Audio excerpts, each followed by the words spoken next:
Aung San in Kunming. I'm going to stop you there, Aung San, because we do have lots and lots of people that we want to get to here on World Have Your Say in the next half hour or so. From the BBC's Burmese service, the head of that service is Tin Tar Sway. Sway, good to talk to you again here on World Have Your Say. Is that a fair observation? Are your sources inside Burma telling you that if she had brought up a younger generation of politicians, maybe from the National League for Democracy, just perhaps they might have been ready to support her at this time? But yesterday, when she was released, I was surprised to see so many young people in front of her house. And if you look at the crowd, you find more young people. So that shows that she is not at all disconnected with the young people. And the emails we're receiving are mostly from the young people as well. And I'm not sure why people are thinking that she is rather isolated and not very well connected with the young people. Okay, how does she turn that connection, however, into real party politics, if indeed that's what she wants to do? One of the things that the youth, NLD youth, we have quite a number of people on our program, and they all saying that they have full support and they are very happy to work with her, and also they're looking forward to build a future better Burma. So this is the message. They feel that she is inspirational, and by having her now, as a free person, they feel very much inspired by her, and they trust her that she's the only one that can bring difference to the country. So this is the message we've been keep hearing from the young people. You're watching World Have Your Say, coming to you live from Television Centre here in London. I'm Peter Dobby. You can give us a call, of course, on +447 786 20 60 80. You can also drop us an email, worldhaveyoursay@bbc.com, or post a comment or question on the blog. In Oxford, here in England, is Shelby Tucker, who's written a number of books on Burma. What's the main issue here that she has to address, Shelby? Well, she has the whole business of turning the entire past 40 years around, really. She's the best hope Burma has. Her father is still idolized in Burma. His picture is everywhere. He's perceived as the rescuer of Burma from British colonialism. She represents him. She inherited a lot of his glory. She is, as the previous speaker just said, she's deeply loved and respected by everyone in Burma, really. She is herself a unifying force. She's just been released. She said she's going to listen to the people, see what is necessary. This is entirely in keeping with her character and her principles. And I think it's for us to sit back and wait and take guidance from her. I think everyone agrees that anything is better than this narco-kleptocratic dictatorship that Burma has today. And if there's a promise of a transition to some kind of representative government, the best hope for that is this beautiful, principled lady, called the lady, Aung San Suu Kyi. Okay, we'll get to that idea of some sort of transition. Indeed, we'll ask the question if this is the beginnings of a transition.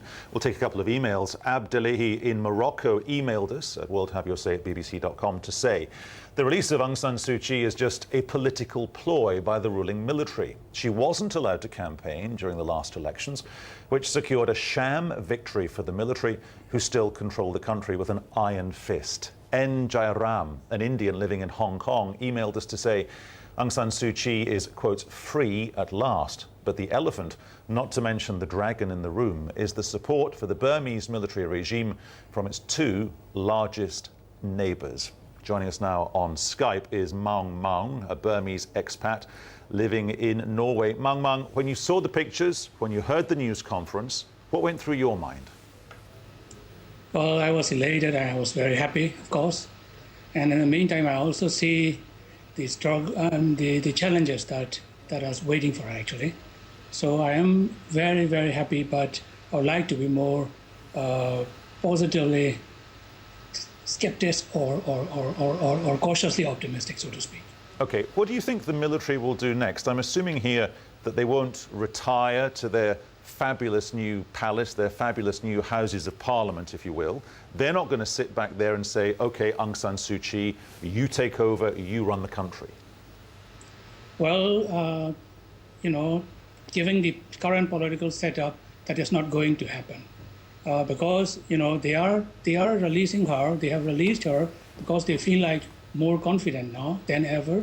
Because now, according to the new constitution, military is always in power behind the curtain, and also the civilian government that is coming in place within 90 days, that is also filled with military and also top officers of their old regime, so to speak. Okay, so Maung Maung, just to interrupt you just for a second, Maung Maung.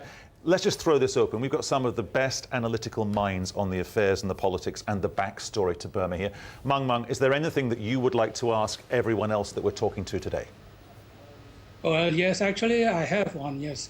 Because now everyone is thinking about national reconciliation. And this is the hardest part to go forward. And if there is anyone that could answer me about, the problems that lies ahead and how to solve it? Yeah, I'm afraid national reconciliation is not really on the agenda yet. It might come along much later. I am not sure that the regime aren't playing a pretty clever game. Remember, they've spent the last several years absolutely shoring up their position with the new constitution, and these elections last week are obviously deeply flawed and rigged elections, but they consider themselves home and dry now politically, and so they've been able to release Aung San Suu Kyi when they were obliged to release her according to their own dictates. Now, I have a feeling that at the heart of this is sanctions. Sanctions have had the effect of driving Burma and the regime into China's arms. Now, these people in the regime, they don't want to be beholden to anybody. They're Burmese, they're very proud, and everybody wants to be autonomous, etc., and independent. And I'm wondering whether they haven't decided to use Aung San Suu Kyi as a kind of bait, knowing that she's gone through a change of heart about sanctions, and she and other members of the NLD, her party, the National League for Democracy, are now saying, well, sanctions are hurting the people, let's go down a different road. Shelby or Sway, give that answer that you would like to give to this question. Well, I don't altogether share Mr. Wentle's view here. It's a bit speculative. I don't think the sanctions have hurt Burma all that much. It's gone on getting richer, really. I do think I think there's a possibility that China has grown tired of being associated with the only country in the world that supports Burma. And its own public relations people have said, well, let's try to distance ourselves from this, or let's do something about it. And I think there's a possibility that China has brought pressure on Burma to release Aung San Suu Kyi. Now, that would be a first step. And the second absolutely necessary step, and again I emphasize the need for leaving all of this in her capable hands, but the next absolutely essential state is some kind of reconciliation committee such as that was held in South Africa. I know the two don't compare, but it's not completely certain that there are not elements within this junta dictatorship that would like change and would like to get out. They'd have no escape at present.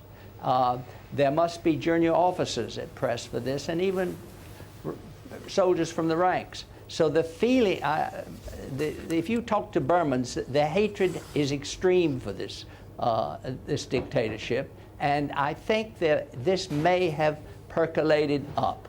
So a reconciliation possibility at least looms on the horizon.